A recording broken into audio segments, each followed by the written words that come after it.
টি-20 বিশ্বকাপ খেলতে বাংলাদেশের ভারতে না যাওয়া নিয়ে রীতিমতো তোলপাড়ি সৃষ্টি হয়েছে। বিসিবির এই সিদ্ধান্ত নিয়ে এক অনুষ্ঠানে নিজের মতামত জানিয়েছেন জাতীয় দলের সাবেক অধিনায়ক তামিম ইকবাল।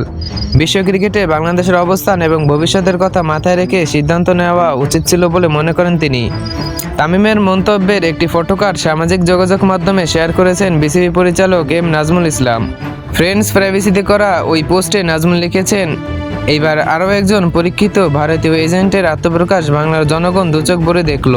জাতীয় দলের সাবেক অধিনায়ককে নিয়ে করা এমন মন্তব্যের কারণ জানতে নাজমুলকে ফোন করা হলেও বিসিবির অর্থ কমিটির দায়িত্বে থাকা এই পরিচালক ধরেননি। তবে পরে তিনি সামাজিক যোগাযোগ মাধ্যমে ফ্রেন্ডস প্রাইভেসিতে আরও একটি পোস্ট করেছেন। নাজমুল ইসলাম সেখানে লিখেছেন, মুস্তাফিজ ইস্যুতে বাংলাদেশ ক্রিকেট দল যখন ভারতে নিরাপত্তার ঝুঁকিতে, মাননীয় ক্রীড়া উপদেষ্টা বিষয়টা আন্দাজ করতে পেরে আসন্ন টি-20 বিশ্বকাপে বাংলাদেশের ম্যাচসমূহ ভারত থেকে শ্রীলঙ্কায় স্থানান্তরে বিসিবিকে আইসিসির সঙ্গে আলোচনা করতে বলেছেন। মাননীয় পররাষ্ট্র উপদেষ্টা পর্যন্ত সমর্থন করেছেন ক্রীড়া উপদেষ্টার সিদ্ধান্তকে। এমন এক পরিস্থিতিতে দেশের জনগণের সেন্টিমেন্টের বাইরে গিয়ে ভারতীয়দের হয়ে ব্যাট করেছেন আন্তর্জাতিক ক্রিকেটে বাংলাদেশের জার্সিতে 15,000 রান করা এক লিজেন্ডারি ক্রিকেটার।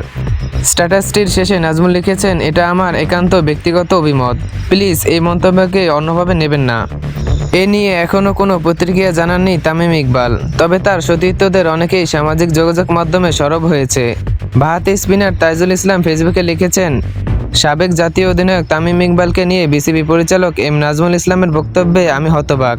একজন জাতীয় দলের ক্রিকেটার সম্পর্কে বোর্ড পরিচালকের এমন শব্দচয়ন শুধু রুচিহীনই নয়, তা সম্পূর্ণ অগ্রহণযোগ্য এবং আমাদের ক্রিকেট সংস্কৃতি পরিপন্থী। এজন্য নাজমুলকে ক্ষমা চাইতে হবে বলেও দাবি তাইজুল ইসলামের। এই মন্তব্যের বিরুদ্ধে আমি দৃঢ় প্রতিবাদ জানাচ্ছি। দায়িত্বশীল একটি পদে থেকে প্রকাশ্যে এ ধরনের বক্তব্য দেওয়া বোর্ড কর্মকর্তাদের পেশাদারিত্ব, নৈতিকতা ও আচরণবিধি নিয়ে গুরুতর প্রশ্ন জন্ম দেয়।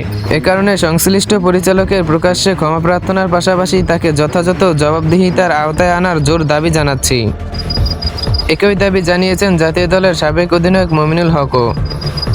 ফেসবুকে টেস্ট দলের সাবেক এই অধিনায়ক লিখেছেন, সাবেক জাতীয় অধিনায়ক তামিম ইকবালকে নিয়ে বিসিবি পরিচালক এম নাজমুল ইসলামের মন্তব্য সম্পূর্ণ অগ্রহণযোগ্য এবং দেশের ক্রিকেট সমাজের প্রতি অপমানজনক। একজন ক্রিকেটারের প্রতি এমন আচরণ বোর্ডের দায়িত্ব ও নৈতিকতার সঙ্গে সাংঘর্ষিক। প্রতিবাদে সরব হয়েছেন জাতীয় দলের পেসার তাসকিন আহমেদও। ফেসবুকে তিনি লিখেছেন, ক্রিকেট বাংলাদেশের প্রাণ, সেই ক্রিকেটে বড় অবদান রাখা সাবেক জাতীয় অধিনায়ককে ঘিরে সাম্প্রতিক এক মন্তব্যে অনেকেই ভাবিয়েছে। দেশের একজন সাবেক ক্রিকেটারকে উদ্দেশ্য করে এ ধরনের বক্তব্য দেশের ক্রিকেটের স্বার্থে সহায়ক নয় বলেই মনে করেন তিনি। এই ঘটনায় বিসিবির কাছে একটি প্রতিবেদনলিপি পাঠিয়েছে ক্রিকেটারদের সংগঠন কোয়াবো। আপনি কি মনে করেন বিসিবির পরিচালককে ক্ষমা চাইতে হবে? কমেন্টে আপনার মতামত লিখুন।